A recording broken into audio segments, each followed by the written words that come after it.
GoLoud.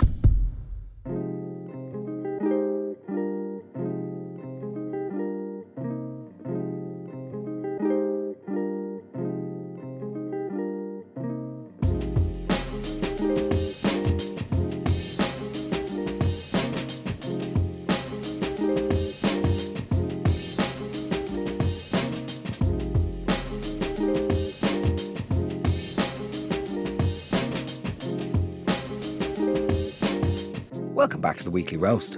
How's it going, guys? How the hell are you? How are your hearts? And of course, forevermore, the most important question you should ask yourself each day. How's your head? Guys, what's going on? Welcome back. Welcome back to the Weekly Roast. Thank you all for supporting me, for supporting Kieran, and for supporting the show by listening each week. It means the world to us. Welcome to all of the new listeners. We seem to have a lot of recent onboarders in the last week or two, so you are very, very welcome also. Nevertheless, it's the Weekly Roast, the show that every week you send in your voice notes. We select a topic of conversation, an aspect of life, and we roast it. Myself, Mark Mehigan, I'm your host, and my trusty co-pilot, wet nurse, milkmaid and caretaker, Kieran. Kieran, who is about to elope and get married. Kieran, my friend, how do you feel? Excited. He's excited. Very excited. He's quite happy to be marrying the one he loves the most. Yeah, myself and Katie off to get married after many, many years together. I think it's the right thing to do. So yeah, on Friday we tied a knot and it's exciting. We love it. We love over here in the Weekly Roast. Do you know what else we love, Kieran? What? I did my first corporate event on Friday. Oh. Yeah. So basically I went in and I was interviewed about anxiety, creativity, bit of comedy, bit of addiction, sort of just thinking of, I'm trying to basically do a subtle way of mentioning it on the podcast so people listening know that I'm available for these gigs and then they can book me for their own companies. I will say this, right, before we get into it. Obviously we can do a few episodes about weddings this year. I'm getting married at very soon. I'm getting married at some stage this year, okay? And there's loads of different things that we can get into. But one thing that was really common yesterday, a common complaint, were people... Actually, I'm going to play a voice note now, just before we even get into it, from this guy. How are you, Mark? Yeah, my one would have to be people who use the term wedmin as if anybody gives a continental fuck that they've just completed the most basic task about their wedding. The term wedmin.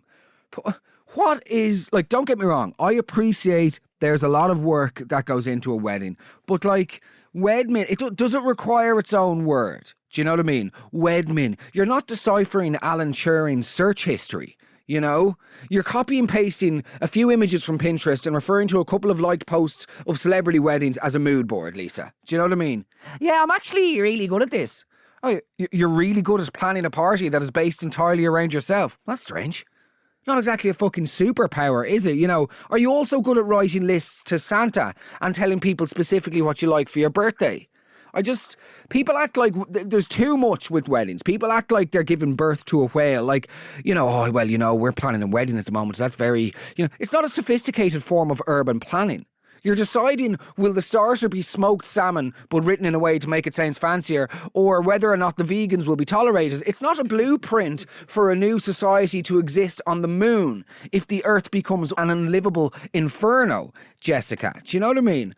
Just relax with this whole, we stuck into the wedmin at the moment, so you can only imagine how hard that is. You're effectively just considering how close you can put your Uncle Paul, who has a tricolour in his bio, next to the Nigerian table, okay? You're not mapping out the pedestrianisation of a major city or developing the algorithm for traffic lights. It's a fucking table plan, Susan.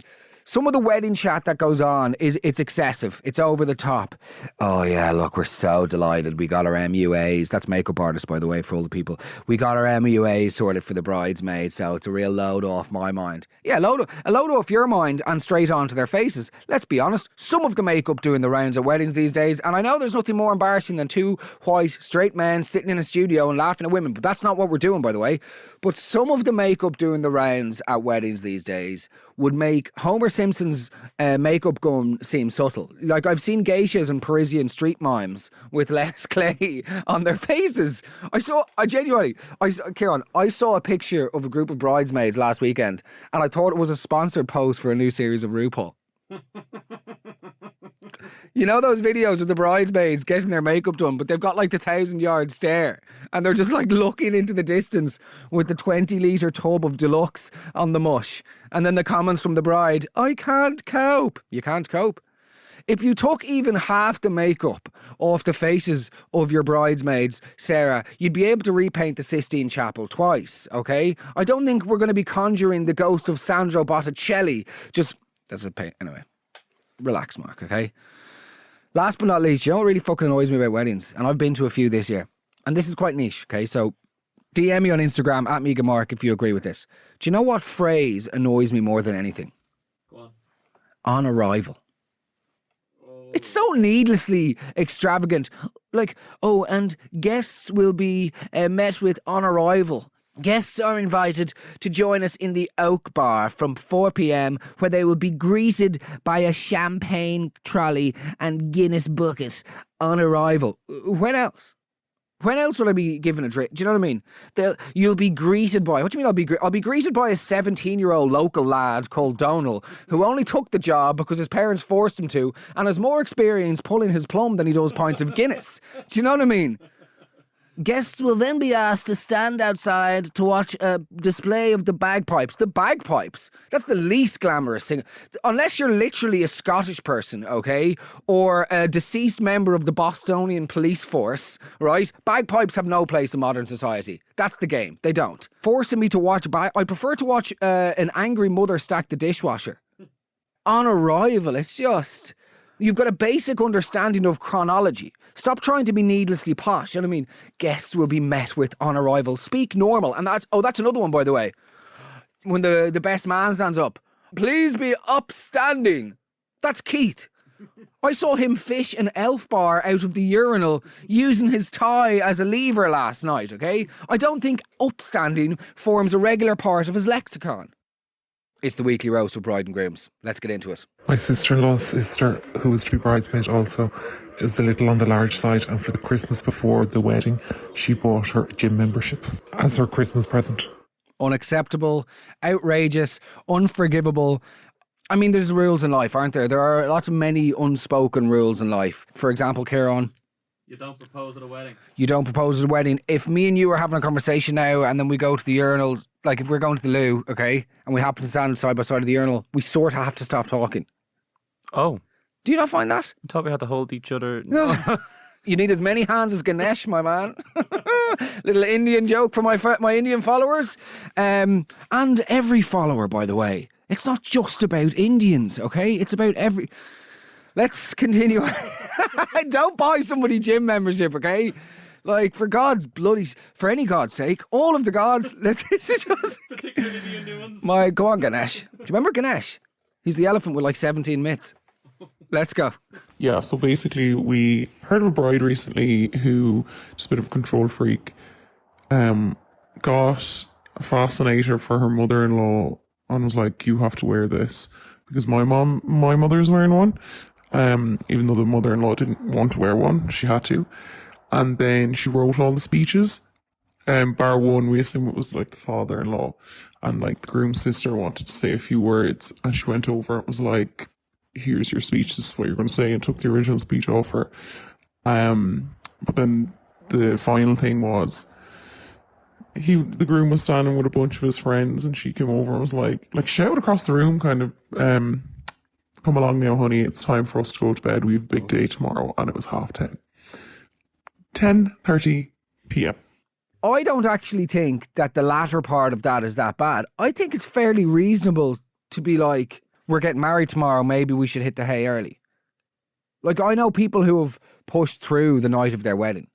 No. Yeah. Dangerous game.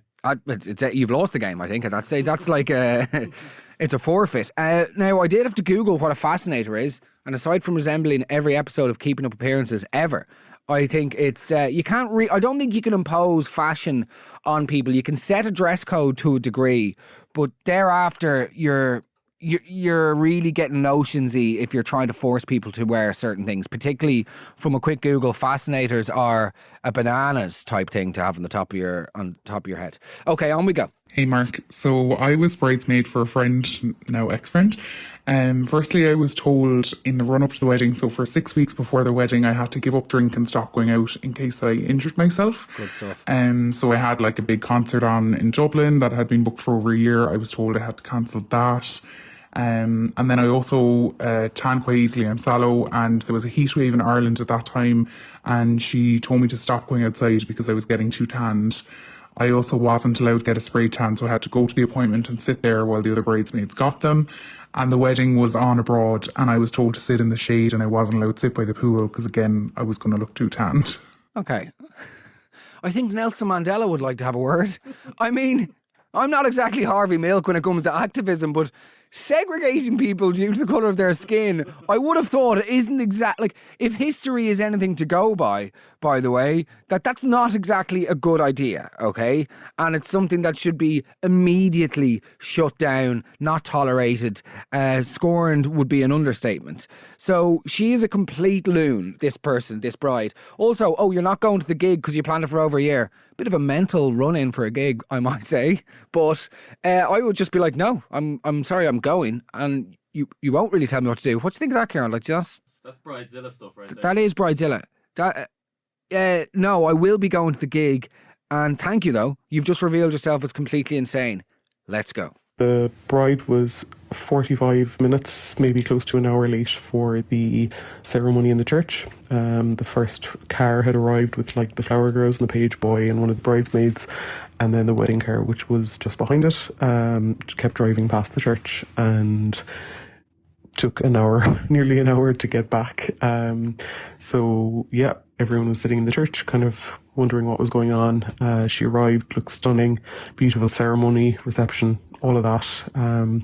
But years later, the marriage didn't work out, and it was transpired that she had gotten cold feet that day, and she was being talked into going in and getting married. And yeah, turned out it wasn't the right thing to do. So, yeah. Okay, well, hold on a second. Right, look, I'm sorry about the divorce, okay? As a child of divorce, I said I'm sorry about the divorce, or the separation, whatever. But let's be honest. Her having cold feet on the day of the wedding and then them getting separated several years later, there's a little, like, you can't just automatically connect the two. Do you know what I mean? It's like those people. Do you remember whenever there was a spate of terror attacks in 2016, and every single self-absorbed gobshite that you know took to Facebook and said, absolutely devastated to see what's going on in London. It was only 2 years, 5 months and 6 weeks ago when I was walking across that same Westminster Bridge. Makes you think, doesn't it? It doesn't, Jason. It makes you think about yourself miraculously. Man, like, it's like those guys that have to rationalise stuff with, imagine if that was your sister or your mom. I don't need to. I don't need to imagine bad stuff happening to my immediate family members to know what bad stuff is and to not do bad stuff. Oh man, look, imagine that was your younger sister. No, imagine that was just anybody. Look at you, Mehigan. Look at you up to your own moral high horse again. Anyway, those people, yeah, 6 years, like, she had cold feet the day of her wedding, and 19 years later, they grew apart. You know, you can't, they're not connected. Feet, warm, cold, or otherwise. However, I was reading something the other day, in between my bouts of holier than thouism. I do occasionally like to read, by the way, guys. But apparently men are more likely to get cold feet than women. Oh. So how are your dogs? Are they barking fear? My little dogs are nice and warm. Good man. We're talking about our penises, right?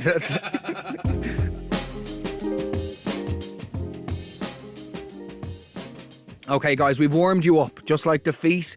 We've warmed up the cold feet of matrimony, and now we're going to get into it, okay? This next section is bad out, okay? It's about brides and grooms who have behaved, shall we say, in a little bit of an untoward manner in the build-up and or throughout the course of their wedding ceremonies. Now, guys, I have to preface something about today's show.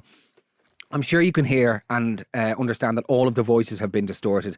I know some of you aren't fans of the distorted voices and you find it a little bit harder to hear, Grandad, but you know, we had to distort the voices in all of the ones for today's show because it's too people just can't, we can't run the risk of someone's identity getting out when it comes to stuff as sensitive as this. If we're just doing run-of-the-mill willy bum bum stuff, that's fine. But this is, you know, so I hope you understand, okay? Nevertheless, before we start with this segment, I do want to say that this episode of the show features the greatest voice note, I think, that has ever been sent into the podcast. Like, comfortably the funniest voice note that I've ever heard in the show. I was lying in bed last night. You know when you're laughing so much, you actually, like, you start retching. And I was just, I was absolutely crying laughing. It's not in this section. It's coming, but brace yourselves. First out, we've got the bad out section. Welcome back to the Weekly Roast, by the way, again. Second welcome. Welcome back to the Weekly Roast. Every week, 22 other episodes for you to listen back to. If you're enjoying the show, please let me know at Mehigan Mark. I need the reassurance because I have a very, very temperamental spirit and I require constant adulation and reassurance in order to march on and trudge the slog of life, okay? So do message me if you're enjoying the show. Furthermore, please share the show with your friends and we can all live forever and ever. Okay, guys, let's go. Yeah, so this girl that I know ended up banging two lads the night of her hen party. Brought them back to the hotel room and had a massive row with her maid of honour, who was her best friend at the time, over what happened. And they ended up falling out, and the maid of honour basically told her to fuck off because he wasn't going to tell her husband to be what happened. So she ended up not being maid of honour for her wedding, obviously, and then she ended up getting married, and I think the marriage broke up like a year later. Oh, okay, that's not great, is it? Like, the old two guys at the hen is too many chickens in that chicken coop. Not great. That's not the ideal. As far as like things, you know, one might expect their fiance to get up to on their hen. Yes, you expect the sort of embarrassing cardboard cutout. You abide by the few willy straws, maybe a questionable t-shirt. Worst comes to worst, a momentary rub up against a stripper from Wales with more tribal tattoos that are more problematic to Native American culture than the history of the United States. You might expect all those things. You do not expect her to sleep with two guys. Like, and does she drip feed that when she tells him, oh, so I slept with a person? You're like, oh my God, that is the worst possible thing to... Wait there, I wasn't finished. Sorry? I wasn't, there was another... How could that? Where is the moral conscience? After the one intercourse, do you know what? I'm actually not quite satiated. I need another sex. I need more goes. I need a... Mental. I think fair play to the best friend. And I do think it begs the interesting question, right? I had this discussion with somebody else recently. I'm 33, okay? Dear listener, I'm asking you today.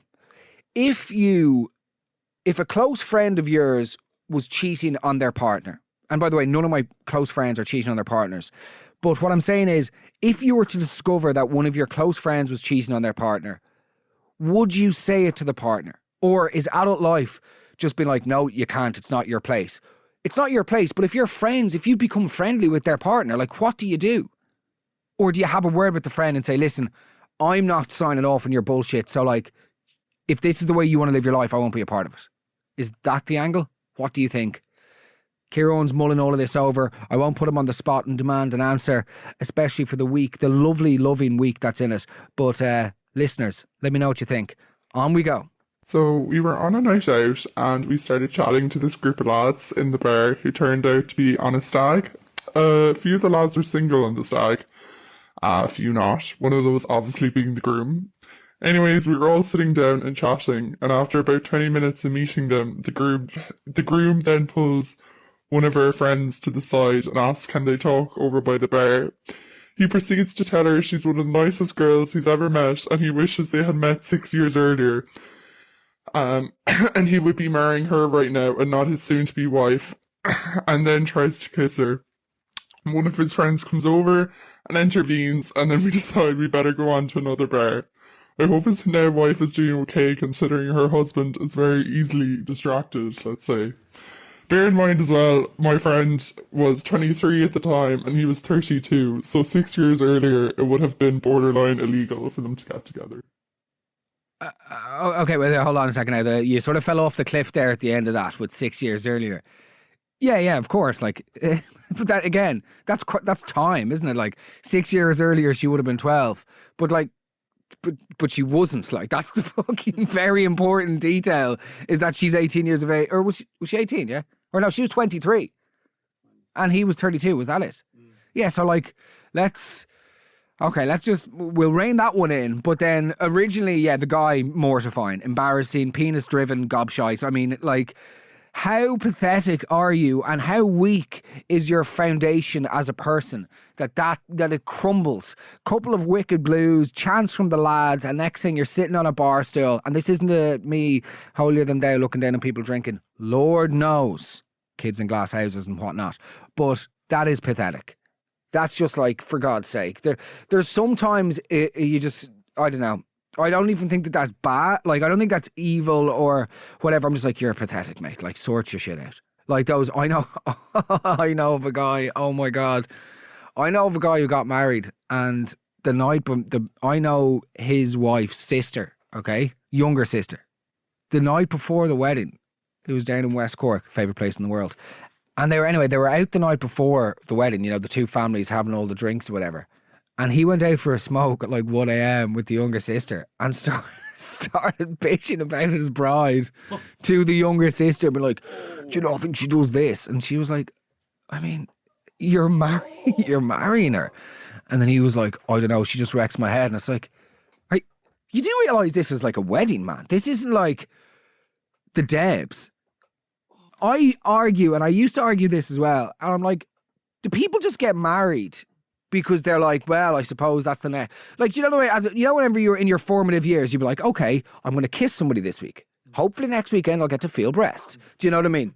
And then you move on, or down as it were. But like, you know, there's like bases. You know what I mean? And you graduate along. We don't need to go through every rung on that ladder, but like, you know what I mean? Is that what some people do in life? Like, yeah, well, I suppose we have to move in now because we've been together for X amount of time. We have to do this now. We have to get married. I don't know. Let's get into something really spicy. Hey Mark, love the podcast. So I was at a wedding last year, and there was this girl who was at the wedding obviously as a guest, and she was the cousin of the bride, and her fiance, she was engaged herself, and her fiance got absolutely locked, like went back to bed in their room. So this girl then goes and scores this other guy, and not in front of people, but goes back to his room, this other guy, has sex with him, and that's grand. She like does the deed, goes back to her normal room with her like KO fiance, and the next day, doesn't tell anyone obviously, goes downstairs for day 2 with her fiance. The guy she had sex with comes over to like chat her up again and realises she's fully engaged. And this like obviously then spreads like wildfire. So obviously like it's a rumour only at this stage, but it's still like awful. So I'm like, okay, I'm going to say something to this girl. Like the band, it was like, you know, there's like this, you know, like the day 2 live music kicks off. It's like when things start to actually get going again. And so I was like, okay, maybe, you know, anyway, I am in the bathroom and I see her, and I'm just like, I just was like washing my hands and like, you know, putting on makeup or whatever. And she like came up to wash her hands, and I just like looked at her, not even like, didn't even like turn to her, I just like looked at her in the mirror, and I was just like, bad out. So yeah, it was wild.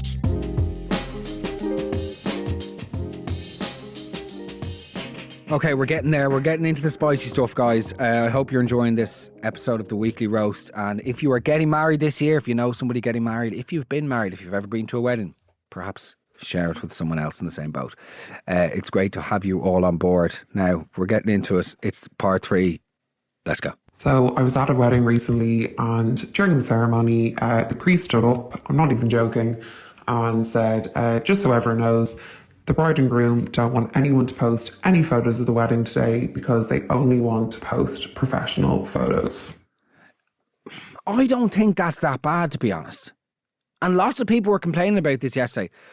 I don't think that's bad. I mean, I'll certainly not want people taking photos of ours. No, not at all. People on their phones at your wedding. Drives me up the wall. Oh.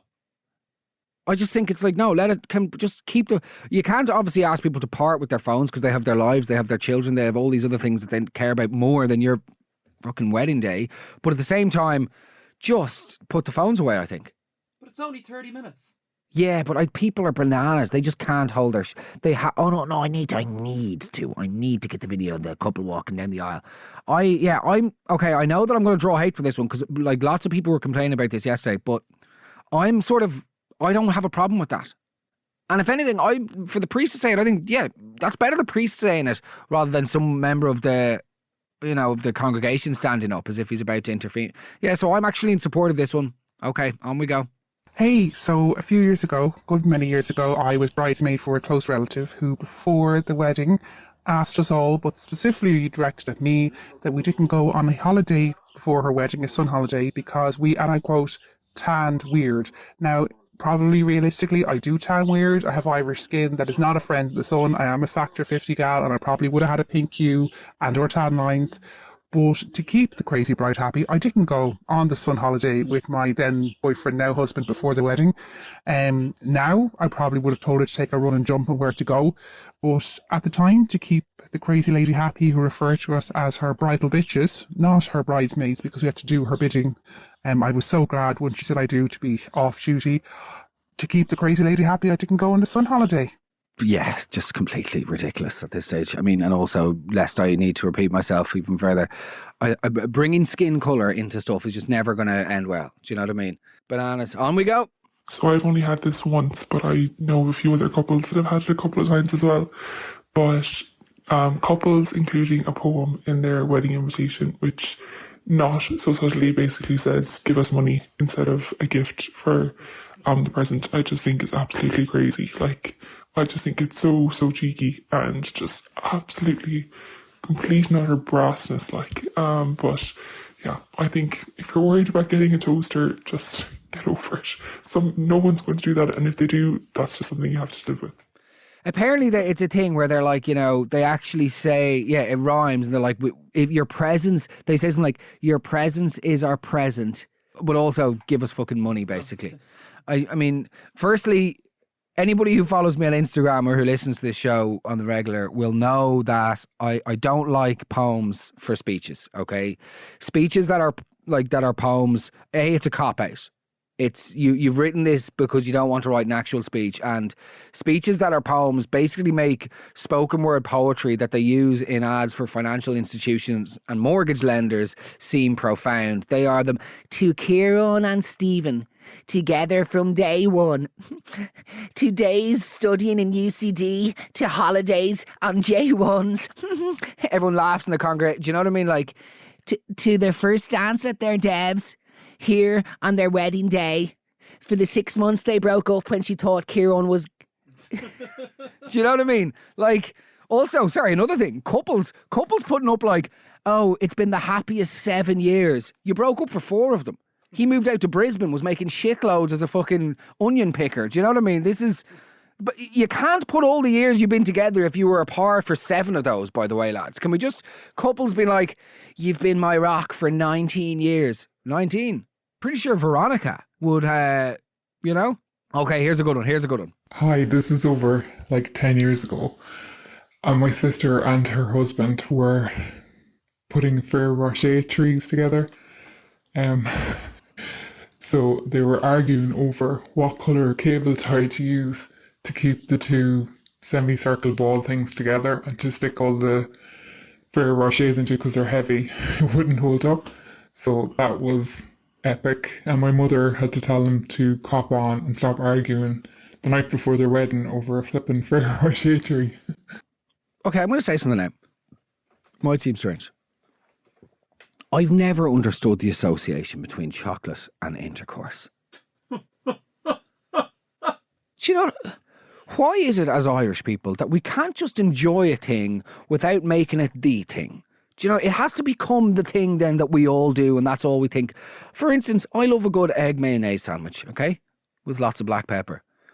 I don't want to baste my arse cheeks in Hellman's and go at myself with the peppermill, though, do I? Do you know what I mean? I can separate church and state. I don't need to make everything the one thing. Like, In Ireland, somebody once mentioned 7 years ago that they half enjoy eating a donut. Next thing you know, donut shops everywhere. Donuts, donuts, donuts. For instance, by the way, guys, people of Ireland, I think we can all agree now. We sort of like Biscoff, okay? We get it. There are enough Biscoff flavoured fucking things. We don't need Biscoff scented candles and Biscoff flavoured funerals, okay? Biscoff the shape of acai bowls. We don't need...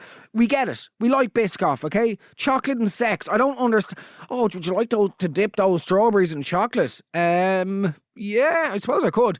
Do you want to drape them along my chest and then kiss me in bed? No, that's way too messy. The chocolate will stay in the sheets. It'll present a different image of something staying in the sheets, which will interfere with my erection. No interest in any of this. This is completely chaotic. We'll have the strawberries now. And we won't have them with chocolate because they're separate tastes in themselves, okay? The strawberries are sort of sweet. The chocolate's too sugary. What we'll do is have the punnet of strawberries down in the kitchen, okay? Chop off the bad bits. We'll have them with some cream for dessert after the dinner. We'll have the shag now. Come upstairs, put the strawberries in the fridge. Jesus, a bit of organisation, a bit of Catholic structure to the shagging, please. God. Okay. Friend of mine got married there a couple of years ago, and he's known to be tight. But he texted everybody about a week later while she was on his honeymoon to ask us to confirm that we did actually give cards, and also to confirm how much we gave her the card, or if not, what present we had given. And it didn't go down well amongst the lads, obviously. Yeah, you hear this a lot. People, I think guys are particularly bad for it, where they send WhatsApps around going like, yeah, just to let everyone know, here's the old Revolut number there for you to request. It seems to be done quite often though. Yeah. Jesus, that's cheeky. I think it's cheeky. But I will say this, there's nothing worse than on top of going to a wedding, oh yeah, we just have to stop at the ATM now, trying to find somewhere that has a working ATM. What I also don't understand is, and this would be my opinion, contentious enough though, so I'm interested in hearing people's thoughts. I think if you're expecting people to go to a foreign destination for a wedding, you should specifically say on your invitation that you do not want a gift because by them travelling, they are incurring enough of a cost. That's my opinion. That's the hill I'm willing to cry on. I'm interested in hearing your thoughts. Let's go.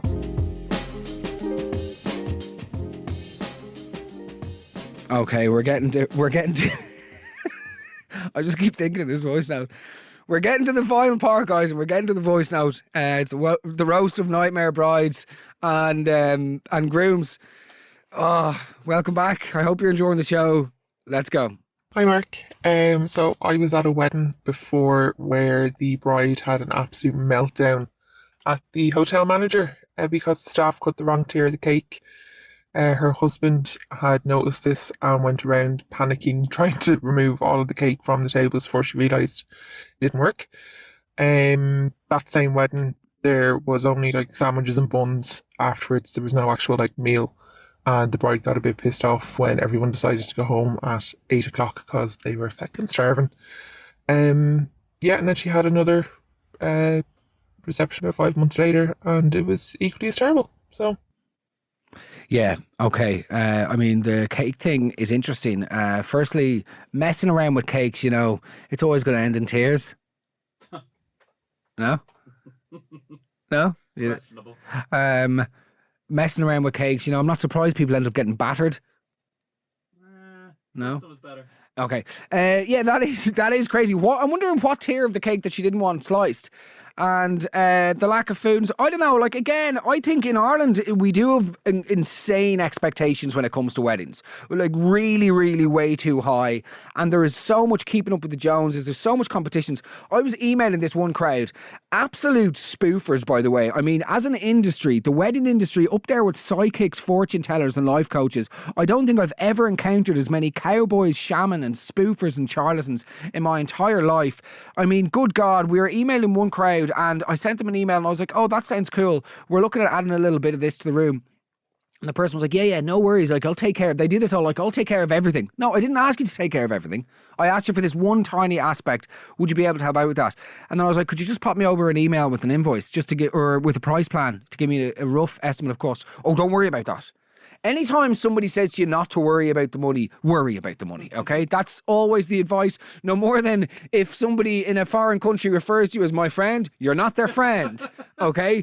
If somebody approaches you in a train station and offers you a special journey or like anything and ends a sentence with my friend, they're not your friend. But this person replied to me and I said, can you just give me the cost breakdown? And they were doing it's all variable and, these things can move around and change. Yeah, I just want you to name a figure. Give me the figure, please. Do you know what they quoted? 19,000 euros, 650. And I literally go back going, good luck, we won't be using you, thanks. Oh no, that's just the beginning, we can bring that down. Oh no, you can literally do what you want with it because I'm not going near you. The fact that you even went, you had the audacity to say that figure, it just shows me you're completely taking the piss and you would take the shirt off my back if you could. Good luck, get out, goodbye, God bless. Next. So the manager getting up to do and welcome for the very first time, Mr. and Mrs. Murphy, or whatever the fuck. He got up to do this, and the bride specifically requested this song to be played when she was walking into the room. And we had verbal signals to sort of tell your man behind the doors, okay, press play. And he did, and the bride was like, that's not it. That's the wrong bit. They were supposed to fast forward it to 26 seconds because there was one specific beat of the song that she wanted to walk in. And we were like, look, we have 350 people to feed here. The soup is going cold. Will you come on in? I love this sort of there's just such an Irish element to that. Will you just come in? Will you stop your shite? The soup's going fucking cold. However, by the way, I will say this. I care an awful lot about music and the timing is everything. So if she wanted... it is all about the part of the song that you'd come into. But this brings us to the next thing, guys. The parade with the napkins. I just can't get behind it. I know I'm boring for harping on this a lot, but in the history of mankind, okay, there has never been a walk more shameful than the bride and groom walking in with the napkin dance. The groom sort of doing this it's a little... Do you know what I mean? It is the most shameful walk in the history of humanity since Jesus Christ hiked up the hill at Golgotha. Golgotha, Kieran, was the name of the hill Jesus hiked up, by the way, with the cross. If you didn't know that. Probably not fair to say hike. I don't think JC saw one of Roz Purcell's Insta stories and then thought, maybe if I do Glendalough with the lads on Saturday, old Pilates will spare me the literal death penalty. Do you know what I mean? But the walking into the room with the napkins, I got a feeling by the Black Eyed Peas playing. Do you know, dang, dang, the opening bars of Black Eyed Peas. An anthem for those of you born without an appreciation of sound. Let's be honest, it is a bland symphony for imbeciles, that song. It could not get worse. My worst nightmare is the walking in, and I don't know how I'm going to do it at the wedding, is the walking in. And if people have those napkins over their heads, I'm gone. I'm turning around. If I look in and Dunica and Carl are there, I'm literally swiveling on my spot. Sitting down in their laps, stroking their cheeks. No, I swear to God. Can you imagine? And also, it's not fun for anybody. Have you ever been to a wedding? Do you know what the worst scenario is? If you have to go to a wedding as your partner's plus one, okay? And you don't even know the people really getting married. And you're just standing there and you have to sort of wave this white napkin around, quite literally surrendering. You're surrendering your dignity in that moment, okay? And then you're getting whapped in the face by your girlfriend's friend's aggressive boyfriend called Tony. You know, one of those guys who's got so much pent-up aggression from his school days that he needs to exert himself at every physical opportunity. So he's got this napkin and he's whapping it around. Do you know what I mean? And he's already... By the way, he already doesn't like you because he distrusts you for your lack of interest in sport and has spent the whole day with his phone propped up against the Soul Shaker streaming some sort of UFC fight or football match from the UK. And as he's whipping the napkin, you're He's every time the corner of his napkin, which he's dipped in a glass of water, gets closer to your eye. Tony loves the napkin dance. You hate it, okay?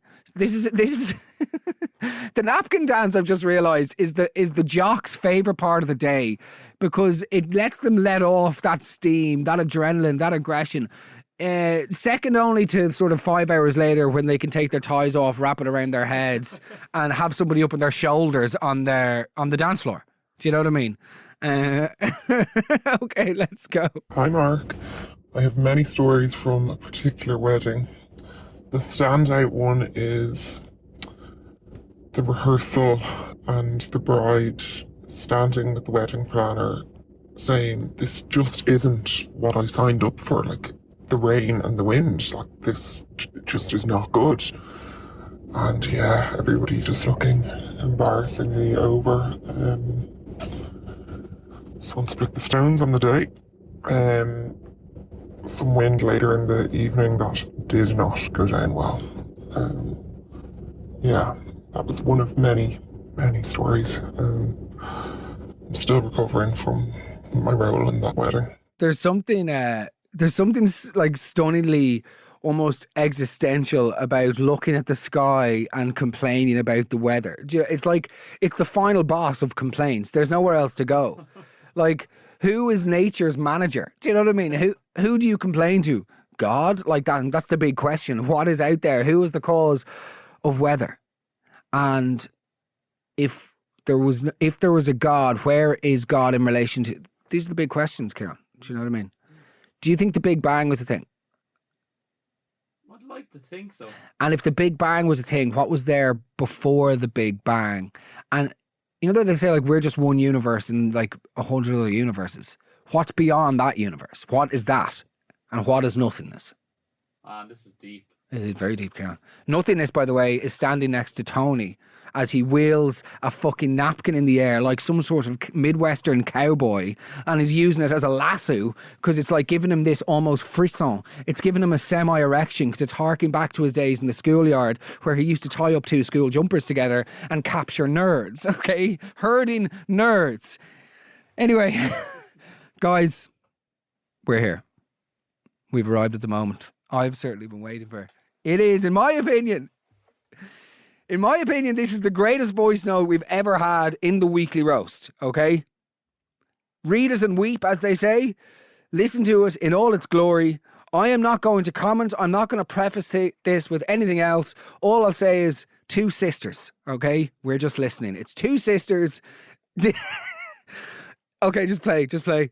Okay, so what happened was, so it was my sister's wedding, and she was a total, oh my god, bridezilla, like for months before she even got married. So at the wedding, I was bridesmaid, and we had the meal, and she said, I need to go to the loo. So I said, yeah, Grant, no bother, I'll go with you. So the two of us squeezed into this tiny bloody cubicle, and we go anyway, and I hoisted up the dress and got her knickers down, and I'm laughing now, this is about 12 years ago. And she's piddling away, no bother to her, and we're chatting and talking about this one and that one at the wedding and the whole lot. And she's piddling away, and next thing, plop. Well, I swear to God, the two of us, we just made eye contact, and I just was like, I've had enough now. This is just beyond the duty of a chief bridesmaid. So she was like, can you get some tissue? And I was like, yeah, here. And I kind of handed it to her, and she was like, no. You're going to have to do it for me. I can't get it on my dress. Like, oh God, like this was totally like too gross. But anyway, yeah, so long story short, I did the chief bridesmaid's duties, and I wiped her arse on her wedding day, night, whatever it was. Yeah. So, that was the worst moment of my life. And the funny thing about it is, like, she denies it down to the ground, like, I've said it like drunkenly at parties or family events or whatever, and she's like, that never happened, like, no way would she allow that, like, and she totally did. I can fucking tell you, God forgive me for cursing, 100% I wiped her arse, she shit in the toilet while I had her dress and knickers in my hand. Thank you.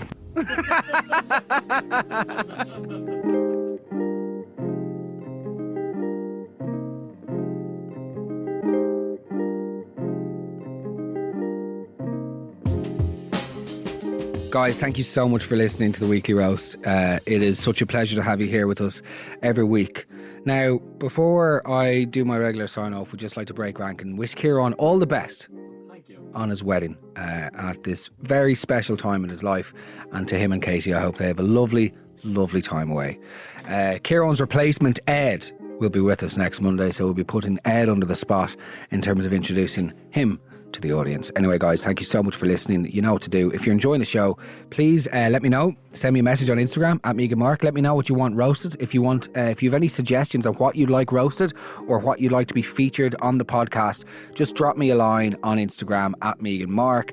Tell your friends, share the show with your friends. It's the only way that these podcasts continue to do well is if you share it with other listeners and get them on board. So look, thank you so much. Excuse me, I've got bad indigestion. I truly appreciate all of your support from the bottom of my heart. This is my favourite time of the week and I thank you for being a part of it. Okie doke, all the best and I'll speak to you very soon.